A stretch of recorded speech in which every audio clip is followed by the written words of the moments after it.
कौन नहीं चाहता कि स्टॉक मार्केट में हम इन्वेस्टमेंट करके एक अच्छे रिटर्न की कल्पना कर सकें, लेकिन हमारा रिस्क भी कम हो।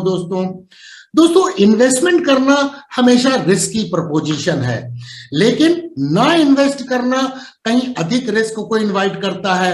अगर हम इन्वेस्ट ना करें, अपने पैसे को घर में रखें या फिर दोस्तों बैंक में फिक्स डिपॉजिट में जहां पर 5% के आसपास रिटर्न मिलता है उसमें रखें, तो कहीं ना कहीं आने वाले दिनों में हमारे पैसे की परचेजिंग पावर जो है वो लगातार घटती चली जाएगी, क्योंकि इन्फ्लेशन तो बढ़ता रहेगा।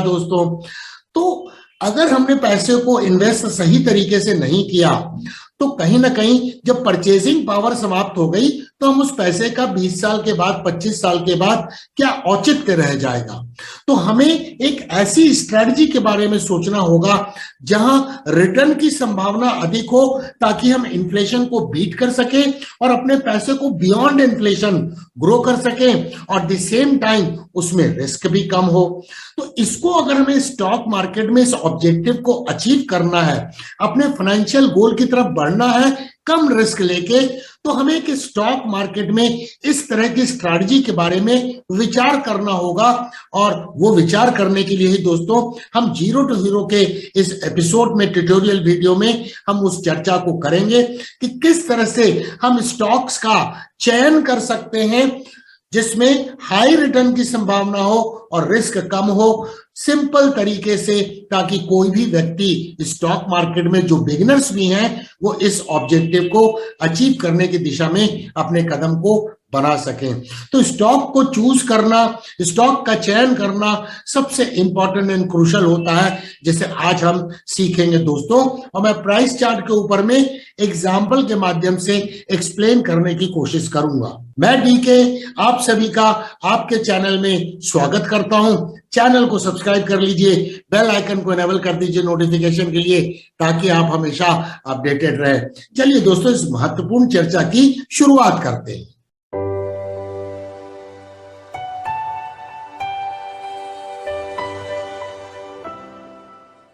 हम अपने इस ऑब्जेक्टिव को अचीव करने के लिए दोस्तों स्टॉक को सेलेक्ट पहले करेंगे और उसके लिए सिंपल 3 पैरामीटर्स का इस्तेमाल करेंगे।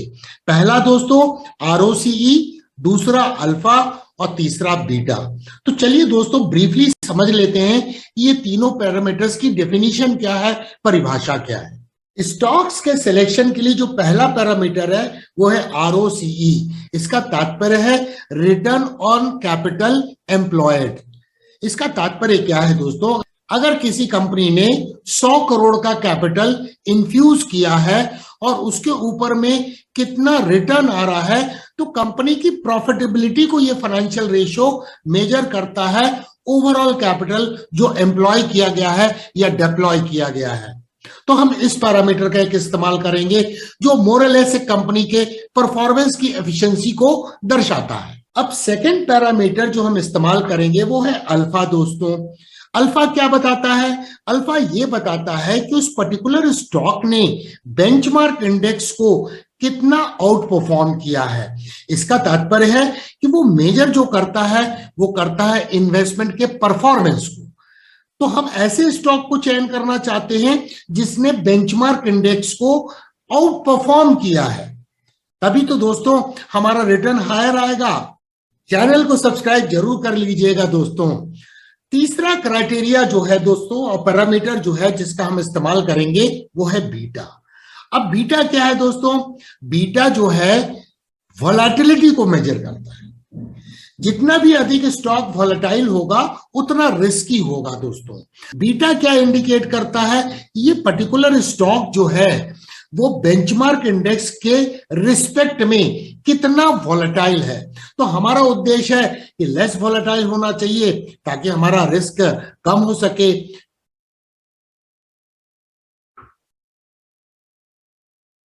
अब हमने 3 पैरामीटर्स के बारे में चर्चा की, उसकी परिभाषा को समझा। अब इसका इस्तेमाल कैसे करेंगे दोस्तों? तो हम ऐसे स्टॉक का चयन करेंगे जिसमें ये 3 क्राइटेरिया में वो सफल होता है। पहला, ROC जो है वो 20% के अधिक होना चाहिए। अल्फा जो स्टॉक का है वो 25% से कम नहीं होना चाहिए। इसका मतलब है कि हम ऐसे स्टॉक को चयन कर रहे हैं जो कम से कम बेंचमार्क इंडेक्स को 25% से आउट परफॉर्म कर रहा है। और तीसरा बीटा, तो हमें लेस रिस्की स्टॉक चाहिए, वोलेटिलिटी कम चाहिए, तो ऐसे स्टॉक का चयन करेंगे जिसकी वोलेटिलिटी 1.25 से कम। इसका तात्पर्य यह है कि मैक्सिमम वोलेटिलिटी जो बेंचमार्क इंडेक्स है उसके करीब होना चाहिए या थोड़ा सा अधिक होना चाहिए। तो ये क्राइटेरिया में जो स्टॉक फिट बैठेंगे उनको हम शॉर्टलिस्ट करेंगे और उसको फर्दर एग्जामिन करेंगे। अब इस तरह से जो स्टॉक्स हमने चयन किए, शॉर्टलिस्ट किए, जो तीनों क्राइटेरिया पे फुलफिल होते हैं दोस्तों, उसके बाद दोस्तों इन स्टॉक्स के प्राइस चार्ट पर चलेंगे, क्योंकि हमारा उद्देश्य इनमें निवेश करना है, कोई ट्रेड करना नहीं है शॉर्ट टर्म बेसिस पर। तो वहां पर प्राइस चार्ट में हम इन स्टॉक पे केवल 2 एस्पेक्ट को चेक करेंगे। नंबर 1 कि इसका ट्रेंड जो है वो अप ट्रेंडिंग स्टॉक है कि नहीं है, मार्केट का structure higher highs and higher lows का है कि नहीं है। इसके अलावा दूसरा हम चेक करेंगे कि जब हम निवेश करने की प्रक्रिया चालू कर रहे हैं उस स्टॉक में, तो प्राइस कहीं बहुत ज्यादा ओवर एक्सटेंडेड तो नहीं है, EMA 21 और EMA 55 से बहुत दूर नहीं होना चाहिए। तो ये 2 मुख्य क्राइटेरिया हमारे आधार बनेंगे इन्वेस्टमेंट प्रक्रिया को चालू करने में। End of course risk management, money management, position sizing, ये सब तो स्टैंडर्ड है दोस्तों, वो तो हमें रखना ही पड़ेगा। हमने केवल ये चयन किया कि ऐसे स्टॉक जिसमें क्षमता है बेंचमार्क इंडेक्स को आउट परफॉर्म करने की, और ऐसे स्टॉक जिनकी वोलेटिलिटी कम है, जिसमें रिस्क कम है, और ROCE जो है वो 20% या उससे अधिक है दोस्तों। तो चलिए दोस्तों इस प्रोसेस को इंप्लीमेंट कैसे करते हैं इसे समझते हैं। अब दोस्तों स्टॉक को शॉर्टलिस्ट करने के लिए मैं यूज कर रहा हूं टिकर टेप एप्लीकेशन को। आप कोई भी एप्लीकेशन का इस्तेमाल कर सकते हैं दोस्तों, जिसमें ये तीनों parameters ROCE, alpha and beta आपको मिल जाए। तो देखिए दोस्तों, यहाँ टिकर टेप में मैं स्क्रीनर को पहले सेलेक्ट करूंगा। मैंने स्क्रीनर पे ये क्लिक किया और मैं स्क्रीनर को अब स्टार्ट कर रहा हूं। ये देखिए स्क्रीनर स्टार्ट हो गया। अब यहाँ पे हम अपने क्राइटेरिया को सेलेक्ट करेंगे। सबसे पहले स्टॉक यूनिवर्स, इसमें दोस्तों हम सेलेक्ट करेंगे निफ्टी 500 के स्टॉक, ताकि टॉप 500 स्टॉक्स जिसमें large cap, mid cap, small cap सारे कवर हो जाएं। तो ये हम मेजर कंपनी के स्टॉक को सेलेक्ट कर रहे हैं। अब नीचे आके हम क्या करेंगे दोस्तों कि इसमें अपने फिल्टर को हम ऐड करेंगे। यहाँ फिल्टर में जब हम जाएंगे तो हमें सबसे पहले एक क्राइटेरिया ROCE को डालना है। ये देखिए ROCE आ गया, मैं इसे टिक करके सेलेक्ट कर लूंगा। उसके बाद दूसरा क्राइटेरिया है अल्फा, तो मैं इसे अल्फा करके टाइप करूंगा, ये अल्फा सेलेक्ट हो गया। अब मैं बीटा सेलेक्ट करूंगा, बीटा, तो ये बीटा सेलेक्ट हो गया। यही 3 क्राइटेरिया तो दोस्तों हमने आज के जीरो टू हीरो के ट्यूटोरियल में डिस्कस किया है। अब यहाँ पर हम देखें दोस्तों, तो ये सारे स्टॉक हमारे यहाँ पे आ गए। ये P रेशियो भी गलती से शायद सेलेक्ट हो गया है, इसे मैं रिमूव कर देता हूं। ये देखिए दोस्तों, अब ये सारे स्टॉक आ गए जहां पर market capitalisation and ROCE, alpha and beta दिखाई दे रहे हैं। अब हमारा पर्पस क्या है दोस्तों कि हमें ऐसे स्टॉक्स चाहिए जिनकी ROCE जो है वो 20% से अधिक है।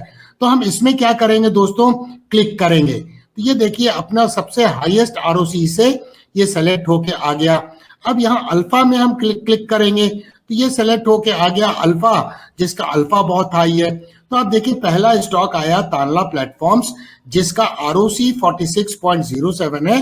अल्फा भी बहुत अच्छा है, इसने 143.78% से आउट परफॉर्म किया है। लेकिन हमें लो रिस्क स्टॉक चाहिए, इसका बीटा जो है 1.25 से ज्यादा है, 1.82 है, तो हम इसे इग्नोर कर देंगे।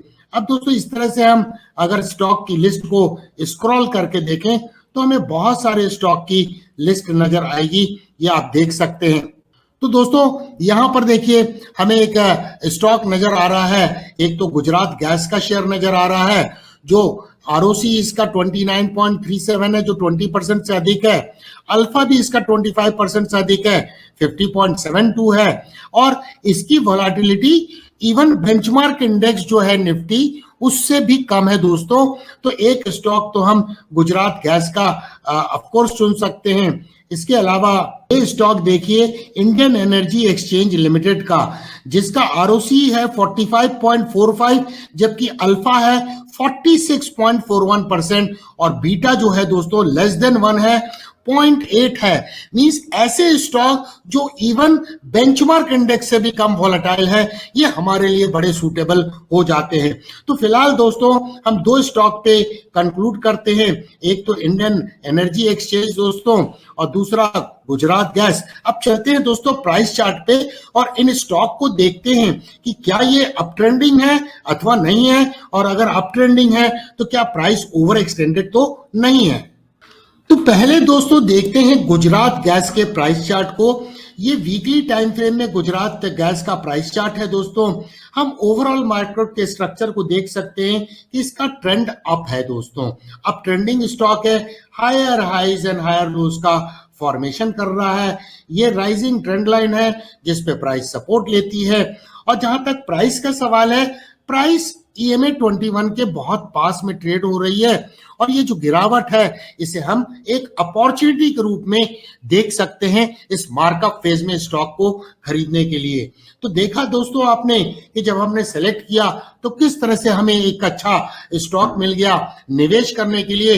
अब हमें क्या करना चाहिए, इस स्टॉक में सिर्फ ट्रेंड को राइट करना है और रिस्क को मैनेज करते हुए चले जाना है। ये ट्रेंड लाइन हमें मदद कर सकती है रिस्क को मैनेज करने के लिए।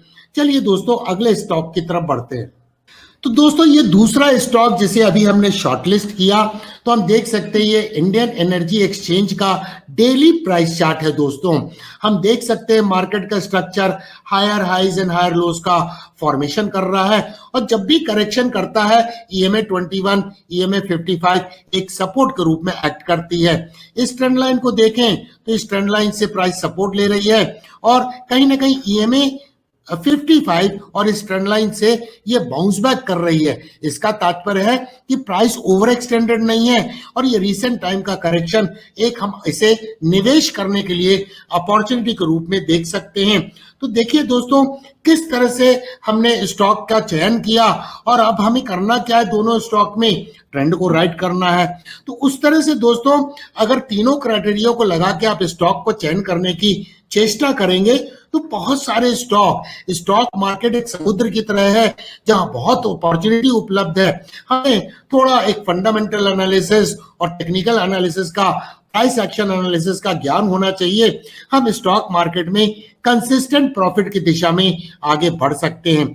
मैं आशा करता हूं दोस्तों आपको ये सिंपल इन्वेस्टमेंट स्ट्रेटजी का वीडियो कि किस तरह से स्टॉक को पिक करें, सेलेक्ट करें, आपको पसंद आया होगा। तो इसे ढेर सारे लाइक कीजिएगा, इसे शेयर भी करें ताकि दूसरे लोगों को लाभ पहुंच सके।